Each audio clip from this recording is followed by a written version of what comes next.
নমস্কার, সবাইকে স্বাগত জানিয়ে আজকের মৌসুমি রান্নাঘরে বানাবো থোড় দিয়ে মাছের ঝোল।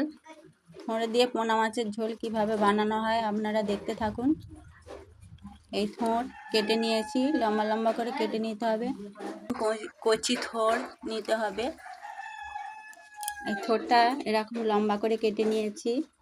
আলু কেটে নিয়েছি, লঙ্কা কেটে নিয়েছি, পাতলা করে কেটে নিয়েছি। একটা কলা নিয়েছি, আর এই পোনা মাছ কেটে নিয়েছি, চারা পোনা মাছ। তাহলে এই জিরে ধনিয়া বাটা বেটে নিয়েছি, হলুদ, ফোড়নের জন্য জিরে তেজপাতা আর লবণ। তাহলে কি করে বানাই থোড় দিয়ে মাছের ঝোলটা আপনারা দেখতে থাকুন। দিয়ে দিয়েছি, এবার মাছটা মেখে নেব। মাছটা লবণ দেওয়া আছে, এবার হলুদ দিয়ে দেবো।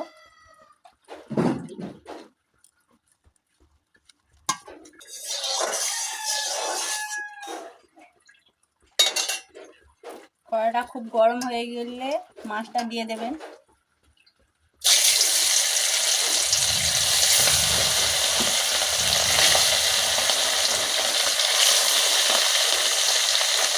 মাছটা ভাজা চলছে, প্রায় ভাজা হয়ে গিয়েছে, এবার নামিয়ে নেব।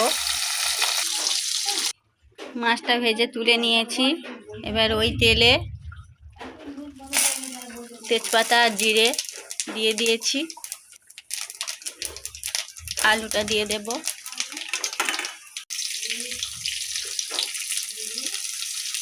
কাঁচা লঙ্কা দিয়ে দিয়েছি, একটু ভেজে নেব আলু আর কাঁচা লঙ্কাটা। আলুটা লাল করে ভেজে নিয়েছি, এবার থোড়টা দিয়ে দেব। থোড়টা এরকম পাতলা করে কেটে নিতে হবে, এই যে এরকম পাতলা করে থোড়টা দিয়ে দেব।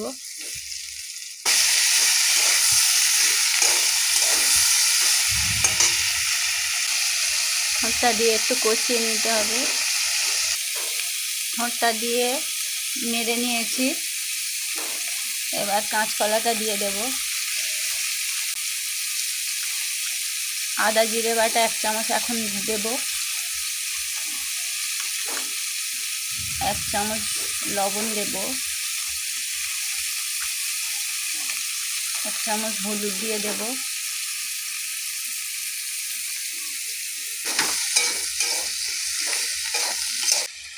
হলুদ গুঁড়ো, লবণ, ধনিয়া বাটা, জিরে বাটা আর একটুখানি জল দিয়ে কষানো চলছে। জিরে বাটা ধনিয়া বাটা দিয়ে এই কষানো হয়ে গিয়েছে, এবার জলটা দিয়ে দেব। এবার এই জলটা দিয়ে দেব।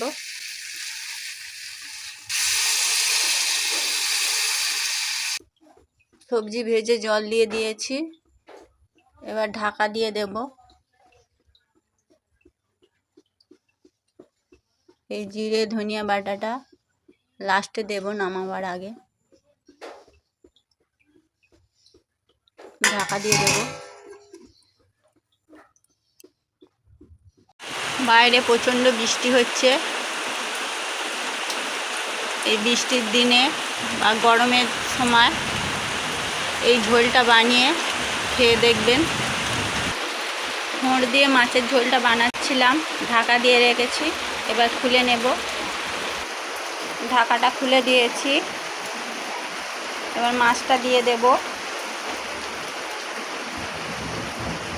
থোড় দিয়ে মাছের ঝোলটা খুব ভালো লাগে খেতে, আর যাদের পেটের ট্রাবল তারা অবশ্যই বানিয়ে খেয়ে দেখবেন। মাছটা দিয়ে দিয়েছি, ভেজে রাখা মাছটা দিয়ে দিয়েছি। এবার জিরে ধনিয়া বাটাটা দিয়ে দেব।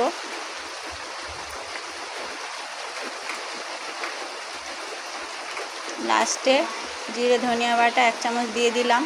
কষানোর সময় 1 চামচ দিয়েছিলাম। এবার ভালো করে ফুটিয়ে নেব, নেড়ে নিয়ে ভালো করে ফুটিয়ে নিতে হবে। মাছ আর ধনিয়া বাটা দিয়ে ফুটিয়ে নিয়েছি। এবার নামিয়ে নেব। তাহলে থোড় দিয়ে এই মাছের ঝোলটা খেয়ে দেখবেন, পেটের সমস্যা থাকলে দূর হয়ে যাবে। গরমের দিনে, বর্ষার দিনে এই ঝোলটা বানিয়ে একবার হলেও খেয়ে দেখবেন।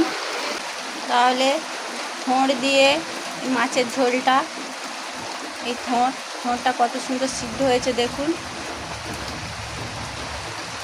খুব সুন্দর সিদ্ধ হয়েছে আর খেতে খুব সুন্দর লাগে। তাহলে এই থোড় দিয়ে মাছের ঝোলটা আপনারা বানিয়ে খেয়ে দেখবেন। খেতে ভালো লাগলে কমেন্টে জানাবেন যে কেমন হয়েছে। আমরা 2-3 বার খেয়েছি, আপনারাও বানিয়ে খেয়ে দেখবেন। ভিডিওটা শেয়ার করবেন, লাইক করবেন। মৌসুমি রান্নার ঘরে থোড় দিয়ে মাছের ঝোলটা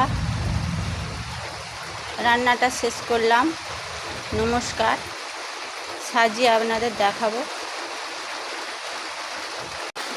থোড় দিয়ে মোচার ঝোলটা নামিয়ে নিয়েছি গামলাতে।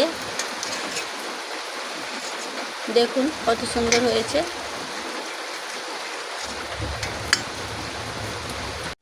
থোড় দিয়ে মোচার ঝোল বানিয়েছি মৌসুমি রান্নাঘরে।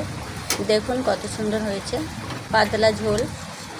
এইভাবে বানিয়ে খেয়ে দেখবেন। এই থোড় দেখুন, থোড়টা কত সুন্দর সিদ্ধ হয়েছে। তাহলে কিভাবে বানাবেন থোড় দিয়ে মোচার ঝোলটা আপনারা দেখে নিন।